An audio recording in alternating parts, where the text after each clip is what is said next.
আসসালামু আলাইকুম রহমতুল্লাহ। আজকের পর্বে আমরা ডিজাইনওয়ালা থ্রি পিস দিয়ে সুন্নতি জামা কেটে দেখাবো ইনশাআল্লাহ।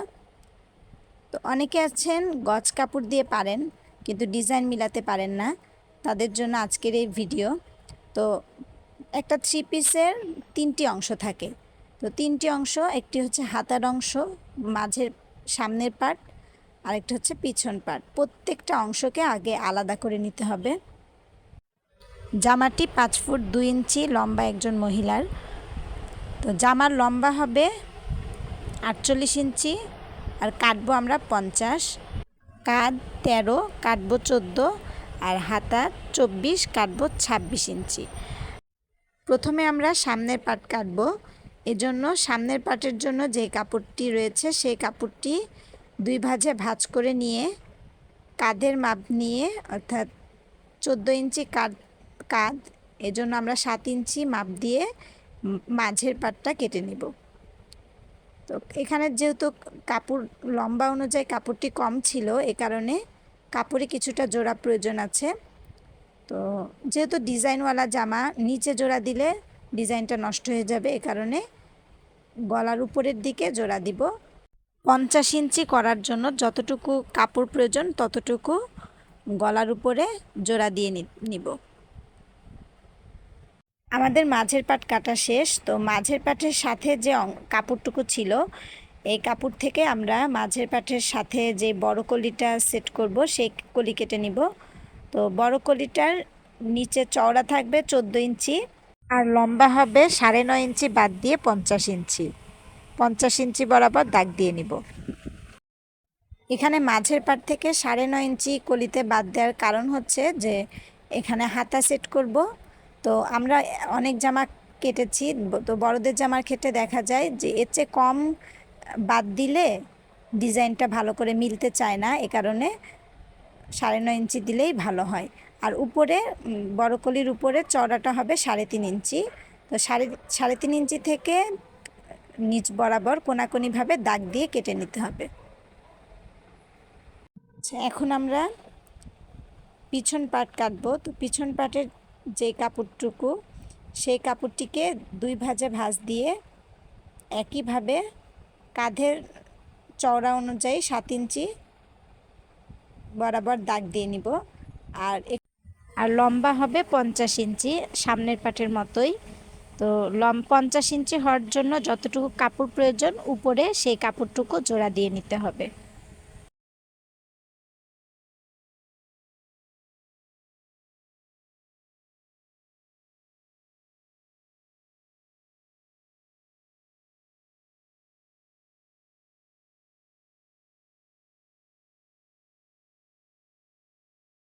এখন এর পাশের অংশ যেই কাপড়টি রয়েছে, এই পাশের কাপড়টি থেকে আমরা পিছনের 2টি বড় কলি কেটে নিব। একইভাবে চওড়া হবে 14 ইঞ্চি আর লম্বা 9.5 ইঞ্চি বাদ দিয়ে 50 ইঞ্চি। লম্বা হবে 9.5 ইঞ্চি বাদ দিয়ে 50 ইঞ্চি। আর কলির উপরে 3.5 ইঞ্চি। কলির উপরের চওড়া হবে 3.5 ইঞ্চি। 3.5 ইঞ্চি থেকে নিচ বরাবর কোনাকুনিভাবে দাগ দিয়ে কেটে নিব।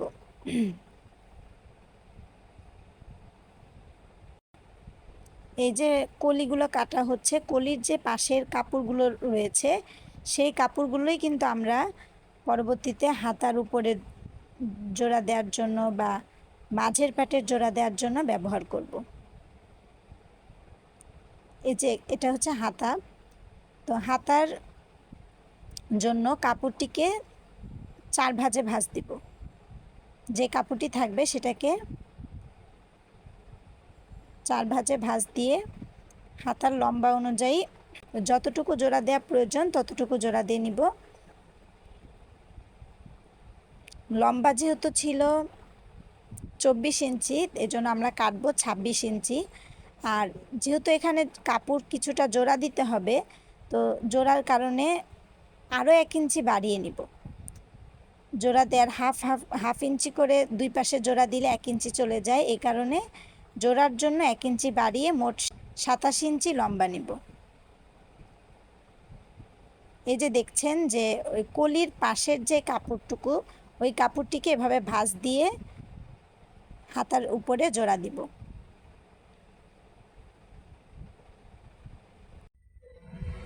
হাতার লম্বা হচ্ছে 27 ইঞ্চি আর হাতার চওড়া হবে 9.5। হাতার চওড়া 9.5, তবে শেপ দেওয়ার জন্য আমরা 2.5 ইঞ্চি কমিয়ে শেপ দিয়ে নিব। চওড়া 9.5 আর 2.5 ইঞ্চি কমিয়ে শেপের জন্য দাগ দিব। আর হাতার নিচে হবে 7 ইঞ্চি। শেপ থেকে যেখানে শেপ দিব সেখান থেকে 7 ইঞ্চি বরাবর দাগ দিয়ে নিব। এবার হাতাটি শেপ দিয়ে কেটে নিচ্ছি। আচ্ছা, এখন আমরা ওই মাঝের পাটের উপরে উভয় পাশেই, যে সামনের এবং পিছনের উভয়টার মাঝের পাটের উপরে যতটুকু জোড়া প্রয়োজন ততটুকু জন্য কাপড় কেটে নিব। চওড়া নিব 4 ইঞ্চি আর লম্বা নিব 14 ইঞ্চি বরাবর নিয়ে কাপড়টিকে জোড়া দেওয়ার জন্য কেটে নিব।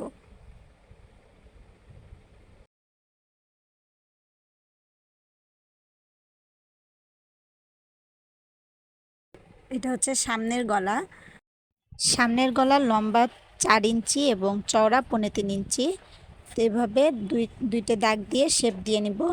তো এখানে গলাটা আমরা কাটতে পারছি না, কারণ আমাদের 4 ইঞ্চি বরাবরই জোড়া হয়েছে। জোড়া দিয়ে তারপর আমরা গলা কেটে নিব। পিছনের গলার লম্বা হবে 2 ইঞ্চি আর চওড়া 3.25 ইঞ্চি। লম্বা 2 ইঞ্চি, চওড়া 3.25 ইঞ্চি। এভাবে শেপ দিয়ে কেটে নিতে হবে।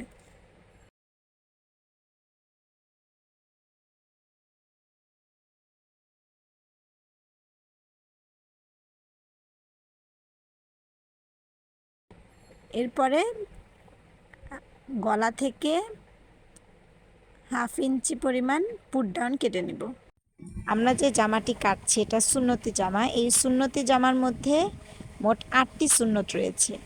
8টি সুন্নত কি কি সেটা পরবর্তী ভিডিওগুলোতে জানিয়ে দেওয়ার চেষ্টা করব ইনশাআল্লাহ।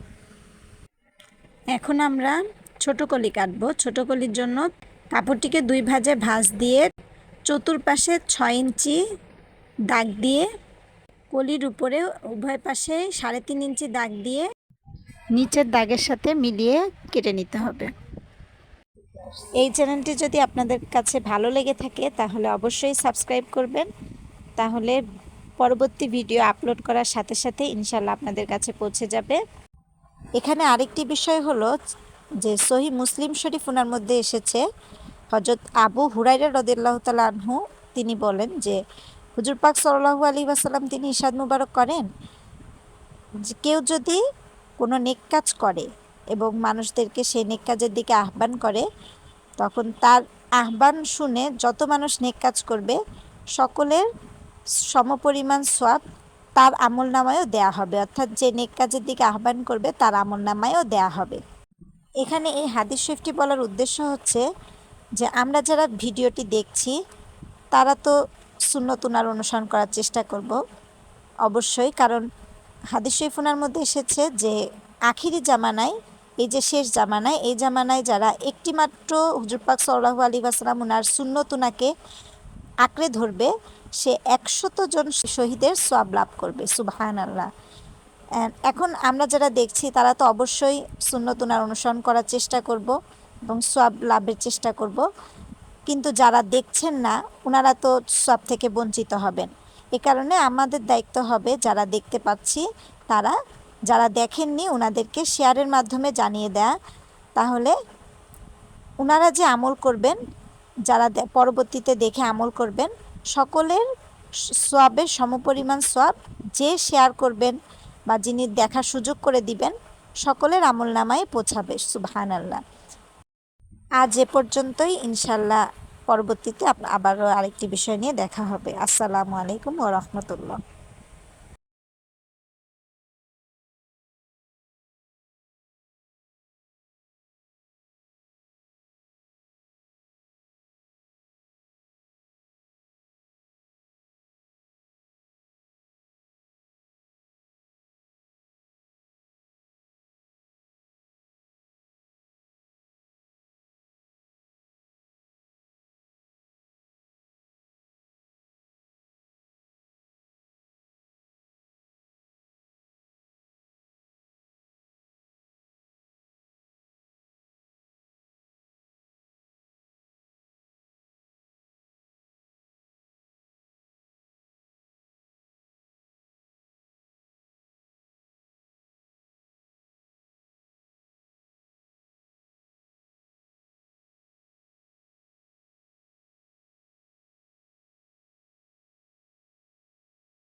এগুলো হচ্ছে এই কাপড়গুলো গুটলির দেওয়ার জন্য, গুটলির ঘর করার জন্য কেটে নিচ্ছি। গুটলির ঘর দেওয়ার জন্য আমরা এই কাপড়গুলো কেটে নিচ্ছি। কাঁধের উপর গুটলি হবে, কাঁধের বাম দিকে গুটলি হবে, এই কারণে এই কাপড়গুলো কেটে নিলাম। তো এই যে এখানে যে জামাটি দেখতে পাচ্ছেন, এভাবে জামাটিকে জয়েন করতে হবে। তো ইনশাল্লাহ আমরা আজকে এ পর্যন্তই। ইনশাল্লাহ পরবর্তী ভিডিওতে আরেকটি বিষয় নিয়ে আপনাদের সাথে দেখা হবে। সবাই ভালো থাকবেন। আসসালামু আলাইকুম ওয়া রাহমাতুল্লাহ।